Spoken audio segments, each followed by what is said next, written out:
হরে কৃষ্ণ। আজকে ব্লগটা আমি এর জন্য বানাচ্ছি। অ্যাকচুয়ালি দেখো, এটা আমার ঠাকুরের কম্বল।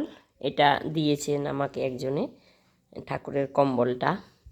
তারপরে এই যে দেখো, একটা যেমন পেতে বসিয়েছি ঠাকুরকে, ঠাকুরের চকলেট দেওয়া আছে। দেখো, আমি ঠাকুরকে চকলেট দিয়েছি সেটা না, গোপালকে আমরা নিজের বাচ্চার মতো করেই মানুষ করি। মানুষ করি না, সরি, নিজের বাচ্চার মতো করেই আমরা সেবা যত্ন করি। তো এটাও হলো, এটাও একটা গরম কম্বলে এর উপরে রেখেছি। দেখো, আমি এই কারণে বলছি, আমি ওসবের পক্ষপাতী নই। কেন কি, ভগবান ভগবানই হন। ভগবানের কি ঠান্ডা কি গরম কি, আমি অনেককে দেখেছি, যেমন গোপালকে প্যান্ট পরায়, আমার দিদিও পরায়, ওই ইস্কনে দীক্ষিত, ঠাকুরের মুখে ক্রিম লাগায়। ওগুলো না, ওই যেমন অনেকে বলে তোমার যেমন ঠাকুরেরও তো এরকম ঠান্ডা লাগে, ক্রিম মাখে, ফাটে শরীর। আমি বলি না, ঠাকুর ঠাকুরই, ঠাকুরের সাথে আমার তুলনা নেই। আমি মনুষ্য, আমার অনেক কিছু থাকতে পারে, ভগবান না। ভগবান ভগবান সবার উপরে। তো ভগবানকে আমার কেন, মানে হ্যাঁ, এই যে টুপিটা দিলাম, মানে পাগড়িটা দিলাম, এই যে ময়ূরের পাখা দিলাম, সুন্দর লাগে সাজিয়ে রাখলে সেটা। যেমন সেদিন আবার আরেকজনের একটা দেখলাম যে ময়ূর মেরে সব পাখাগুলো নিচে বলছে ভগবানের ময়ূরের পাখা প্রিয় না। যেগুলো ঝরে পড়ে যায় সেগুলো হলে ঠিক আছে, কিন্তু এমনিতে প্রিয় না ঠাকুরের। এর জন্য লোকে এত হারে ময়ূর মারছে না। ময়ূর মানে হ্যাঁ, সুন্দর লাগে ঠাকুরকে পাগড়ি টাগড়ি পরিয়ে দিলে, কিন্তু ওই আছে না, ক্রিম মাখানো, ওই তোমার প্যান্ট পরিয়ে দেওয়া, ওই কম্বল গায়ে দিয়ে শুয়ে দেওয়া, মানে ওসব না। আছে একটা সাজিয়ে গুছিয়ে রাখলাম। তো আমি আমার মতো করে রাখি আমার ঠাকুরকে, যেটা সত্যি কথা। আমার অতিরিক্ত কোনো কিছু ভালো লাগে না। আমি মনে করি ভগবানের শীত গরম মানে ওসব ঠাকুরের কাছে কিছু না। হ্যাঁ, শ্রীকৃষ্ণ যখন অবতার রূপে পৃথিবীতে জন্মগ্রহণ করেছেন, উনি তখন মানুষের মতো থাকতেন, তখন ওনার সব কিছুর দরকার মানুষের মতো। কিন্তু ভগবান স্বর্গে থাকে। আমি মনে করি স্বর্গে ওসব শীত গরম কিছুই নেই। ওনারা ওনাদের মতো আছেন, আমরা আমাদের মতো আছি। আমাদের আশীর্বাদ করবেন, সমস্ত কিছুর সলিউশন ভগবানের কাছে আছে। তো আমি কেন বেকার বেকার, হ্যাঁ একটা ড্রেস পরে বলে এখন প্রশ্ন, কেন ড্রেস পরিয়েছ, সুন্দর লাগে এর জন্য। কিন্তু ওই ভগবানকে এটা করতে হবে, ওইটা করতে হবে, এ করতে হবে, আমি সেরকম না। আমার সেরকম একটা বেশি ভাল লাগে না। যাই হোক, তো আমি দেখো, আমি আজকে কি করলাম, ঠাকুর ঠাকুর জাগানো হয়ে গেছে আগেই। তো আমি এখন এখানে ঠাকুরকে দেব বলে, এইটা কেন, হয়তো অনেকে প্রশ্ন যে তাহলে এইটা কেন করছেন, ভাবি ঠাকুরকে একটু খেতে দিই।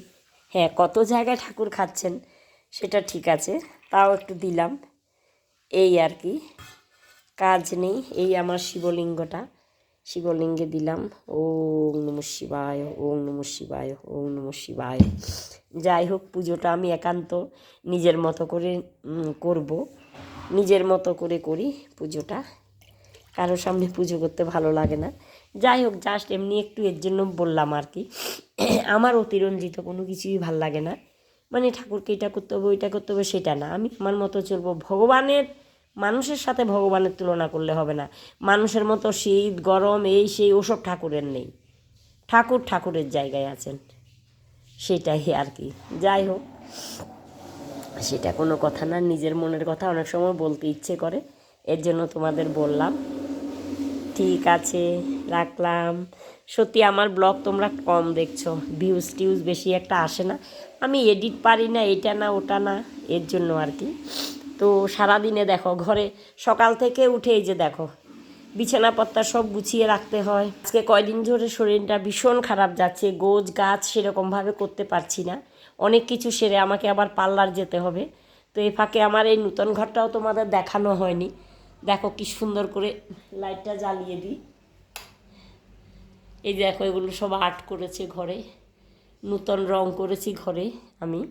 তো তোমাদের এই যে দেখো, আমার মানে আলমারির খালি কভারটা দেখো, হাতে আঁকা। এটা আমার ভাসুর মশাইকে দিয়েছেন আমাকে, উনি আর নেই এখন পৃথিবীতে। এই যে দেখো কি সুন্দর করে রেখেছে। আমাদের বংশের সবাই আর্টে একদম। এই যে দেখো আর্ট দুপাশে, আর্টে ওরা এই দেশের, মানে আমার শ্বশুরবাড়ির লোকজন একদম ফেমাস। ওদের এগুলো শিখতে হয় না আর্টটা, তো আমারও কয়দিন ধরে শরীরটা ভীষণ খারাপ যাচ্ছে, বানাতে পারছিলাম না, ভিডিও পোস্ট করতে পারছিলাম না। ঠিক আছে, অনেকক্ষণ হয়ে গেছে। মাঝখান দিয়ে তোমাদের একটা আমাদের ত্রিপুরার এই যে দেখো, মানে সতীর করে আঙ্গুলটা পড়েছিল এখানে। এটা আমাকে একজনে গিফট করেছেন। এই দেখো, মা ত্রিপুরেশ্বরী, এই মন্দিরের আদলে এটা মন্দিরটা এইরকম সেম ত্রিপুরেশ্বরী মন্দিরটা, সতীর করে আঙ্গুল এখানে পড়েছে। তো এটা আমাকে একজনে গিফট করেছে। আমি এখন এখানেও ফুল টুল দিই, মাকে একটু পুজো এমনি দিই না, ফুল টুল দিয়ে দিই। ঠিক আছে, মা তোমাদের যে আমার ভিডিও দেখছো, মা তোমাদের সবার মঙ্গল করুক, এটা আমি চাই। সবাইকে মা আশীর্বাদ করুক। সবাই বলো জয় মা ত্রিপুরেশ্বরী। রাখলাম, বাই।